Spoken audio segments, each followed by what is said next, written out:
একটা সময় ছিল যখন মোবাইল মানেই একটা নির্দিষ্ট ব্র্যান্ড।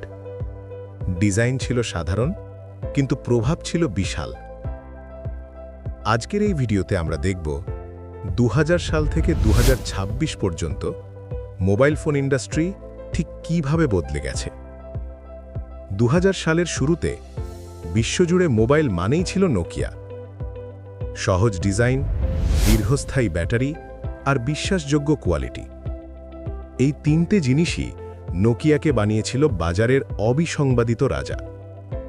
এই সময়টায় বিশ্ব মোবাইল বাজারের প্রায় অর্ধেকই ছিল নোকিয়ার দখলে। কিন্তু টেকনোলজির দুনিয়ায় কোনো কিছুই চিরস্থায়ী না। 2007 সাল একটা ফোন এসে পুরো ইন্ডাস্ট্রিটা বদলে দিল। টাচস্ক্রিন, অ্যাপস আর স্মার্ট ইন্টারফেস। এই প্রথম ফোন শুধু যোগাযোগের মাধ্যম থাকল না, ফোন হয়ে উঠল স্মার্ট। এই সময় থেকেই শুরু হলো নতুন লড়াই। একদিকে অ্যাপল, অন্যদিকে অ্যান্ড্রয়েড প্ল্যাটফর্ম নিয়ে স্যামসাং। পুরনো রাজারা ধীরে ধীরে পিছিয়ে পড়তে শুরু করল। অ্যান্ড্রয়েড ওপেন প্ল্যাটফর্ম হওয়ার কারণে বাজারে দ্রুত ছড়িয়ে পড়তে লাগল নতুন নতুন ব্র্যান্ড। ডিজাইন, পারফরমেন্স আর দামের প্রতিযোগিতা, এই তিনটে জিনিসই বাজারকে করে তুলল আরও আগ্রাসী। 2015 সালের পর থেকে চীনের ব্র্যান্ডগুলো বিশ্ববাজারে বড় ভূমিকা নিতে শুরু করে। শাওমি, ওপ্পো, ভিভো, কম দামে বেশি ফিচার দিয়ে ওরা দ্রুতই জনপ্রিয় হয়ে ওঠে।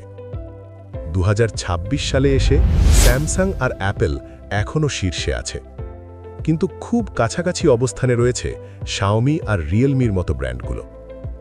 ভবিষ্যৎ কী নিয়ে আসবে সেটা কেউ নিশ্চিতভাবে বলতে পারে না, কিন্তু একটা বিষয় স্পষ্ট, এই ইন্ডাস্ট্রি কখনো থেমে থাকে না।